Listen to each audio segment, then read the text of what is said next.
আমার ঘরে আমি মেম্বার, পহরের মায়া চেয়ারম্যান, বিয়া করলাম কেন রে দাদা, বিয়া করলাম কেন? আমার ঘরে আমি মেম্বার, আমার ঘরে আমি মেম্বার, পহরের মায়া চেয়ারম্যান, বিয়া করলাম কেন রে দাদা, বিয়া করলাম কেন? আসসালামু আলাইকুম। ওয়ালাইকুম আসসালাম। বিশ্বাস করেন আমি কক্সবাজার হানিমুনে গেছিলাম, কিন্তু যাইতে চাই নাই, জোর করে পাঠাইছিল। বউরে নিয়ে গাড়িতে চড়ার সময় আমি পইরা গেছিলাম। বউ কইলো তুমি কোনোটাতে ঠিক মতো চড়তে পারো না। বউ কেন এই কথা কইলো আমি বুঝতে পারলাম না। আমি তাড়াতাড়ি গাড়ির উপর উঠে গেলাম, দেখো আমি একবার চড়তে পারি, এইবার তুমি আমার আর অপবাদ দিতে পারবা না। বউ কইলো তুমি কোনো কথার মানেই বুঝতে পারো না। আমি যে হোটেলে গেলাম, সে হোটেলের ম্যানেজার আমারে কইলো এটা কি আপনার বউ? আমি কইলাম হ, এইটা আমার নিজস্ব বউ, কারো কোনো ভাগ নাই। বলে এটা আগে আপনার বউ, প্রমাণ দেখান। আমি কইলাম সবার সামনে।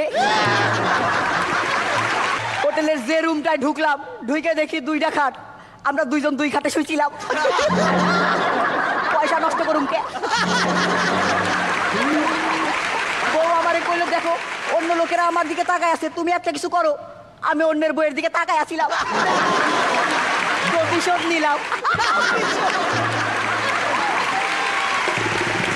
বউরে নিয়ে যেই বাড়িতে আসলাম, বউ আমারে কইলো ঘটক বলছিল যে আমি তোমার বাড়ি আসলে পায়ের উপর পা তুলে খাইতে পারবো, কিন্তু তোমার মা তো আমারে রান্না করতে কইলো। আমি কইলাম রান্না না করলে পায়ের উপর পা তুলে খাইবা কি? তো আমার বাচ্চাটা মাশাআল্লাহ একটু বড় হয়েছে, পরে কথা শিখাচ্ছি। এই আব্বা বলো, আব্বা বলে আব্বা বলো, এই শালা আব্বা বল শালা। আমি বলতেছি এই তিনের ঘরের নামতা বল, বলে তিনে কে তিন, তিন দুগুণে আ আ আ আ আ আ আ। আরে এইটা কি? বলে সংখ্যা মনে নাই, সুর মনে আছে। তো আমি দেখলাম আমার বাচ্চার বুদ্ধি আমার মতো একবারে খুবই কম, আর এইটাতে আমি আরো বেশি খুশি, কারণ ওইটা যে আমারই বাচ্চা এটা আমি নিশ্চিত হইলাম। বাচ্চা আমি বউরে নিয়ে শ্বশুর বাড়ি গেছিলাম, শাশুড়ি আম্মা আমারে দেখে কইলো বাবা তোমারে কেমন শুকনা লাগতেছে। আমি কইলাম ঠিক মতো ঘুম হয় নাই তো তাই। বউয়ের দিকে তাকাই কইলো যে আমার মাইয়াটাও কেমন শুকাই গেছে। আমি কইলাম ওই তো আমারে ঘুমাইতে দেয় নাই।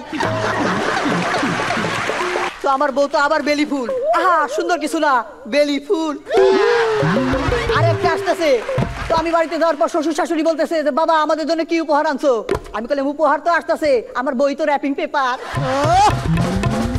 তো শ্বশুর শাশুড়ি বললো বাবা তোমার যে উপহার হিসেবে একটা মোটরসাইকেল দিছিলাম সেটা তো ধুলা পড়ছে, ঘটনা কি? আমি কইলাম যে মাইয়া দিছেন বাইকে চড়ানোর সময় পাই না, আপনার মাইয়ারে একটু বোঝান। তো শ্বশুর শাশুড়ি মাইয়ারে বুঝাইলো, বলে শোনো এই অবস্থায় স্বামীর সাথে বেশি আদর ভালোবাসা করা ঠিক না, তাহলে অসুস্থ হয়ে মারা পড়বা। তো গভীর রাতে বউ এসে আমারে বলতেছে ওই আমি আত্মহত্যা করতে চাই। শালি আমারে বলতেছে দুলা ভাই শোনেন, একটা নারী জীবন সার্থক হয় মা ডাক শুনলে, আমি চাই আপনার মাধ্যমে যেন ইচ্ছা পূর্ণ হয়। আমি বললাম ঠিক আছে মা। বললো না দুলা ভাই আমি চাই আপনার বাচ্চা যেন আমারে মা ডাকে। আমি বললাম ঠিক আছে ওরে শিখা দেবো নি, এই ওরে মা ডাকবি। আচ্ছা দুলা ভাই আপনার দিয়ে কিচ্ছু হবে না। আমি বলি ভাই আমার কি হবে? হবে তো আমার বউয়ের। বলে দুলা ভাই আপনার ব্যালেন্স থাকতে শুধু মিস কল দিয়ে চইলা গেলেন। শালি আমারে কইলো দুলা ভাই এই নতুন পোশাকটা পরতেছি, পরা শেষ হলে বলবেন কেমন লাগে। কি ব্যাপার তাকায় আছেন কে? ওই দেখো, না দেখলে বুঝবো কেমনে পরা শেষ হয়েছে। শালি নতুন পোশাক পইরা কইলো দুলা ভাই আগে ওইটা পরছিলাম এখন এইটা পরছি, কোনটা ভালো লাগছে? আমি কইলাম মাঝের সময়টা বেশি ভালো লাগছে। বউ আমারে কইলো তোমার শালিরে তো দেখতে আসতেছে, যাও বাজার থেকে একটা চেন নিয়ে আসো। আমি কইলাম সিসি চেন খুলে আবার কি দেখবো? পরে শুনলাম গলার চেনের কথা বলছে, ব্যাগের চেনের কথা বলে নাই। ছেলের বাবা কইলো বাহ মেয়ে তো মুখ লুকাইছে, মেয়ে বুঝি খুব লজ্জা পায়। আমি কইলাম না না মেয়ের মুখ দেখলে তো আপনি লজ্জা পাইবেন। বলে এই মেয়ে একটু হেঁটে হেঁটে দেখাও তো। আমি কইলাম সিসি হেঁটে হেঁটে আবার কি দেখাবে? বলে ঠিক আছে হাঁটতেছে, ওই দেখেন কেমন পেঁচায় পেঁচায় হাঁটতেছে, ওই ফিরে আসো আর একটু হাঁটতে তো অন্যের বাড়িতে চলে যাবে। কইলো মেয়ে কি পড়তে ভালোবাসে? আমি কইলাম কিছুই না। পরে বুঝলাম ওরা পোশাকের কথা বলছিল, পড়াশোনার কথা বলে নাই। ছেলে এসে আমারে কইলো আচ্ছা এই মেয়েরে পাইলে কি আমি সুখী হব? আজ পর্যন্ত কেউ হতাশ হয় নাই। ছেলের বাবা কইলো, এই মেয়ে আমার বাড়িতে গেলে তুমি কিন্তু আমার নিজের মেয়ের মতো থাকবে। আমি কইলাম, ওই দেখো দুইটারে তো ভাই বোন বানায় ফেলছে। তবে যাই হোক, শালির প্রথম বিয়া মোটামুটি ঠিকঠাক। শ্বশুর আব্বা আমার নৌকায় তুলে নৌকা ধাক্কা দিতে দিতে কইলো, বাবা আর কয়টা দিন থাকলেই পারতা। মনে মনে একটু কষ্ট পাইছিলাম, কিন্তু শালির কথা ভাইবা 15-16 দিন থেকে গেলাম। আর একটা দিন থাকতে পারতাম, থাকলাম না। পেস্টিজ বলে তো একটা কথা আছে। এরপর তো আপনাদের নতুনদের পারফরমেন্স দেখতে হবে। আমিও মাঝে মাঝে আসবো, আমার জন্য দোয়া করবেন। আসি, আসসালামু আলাইকুম।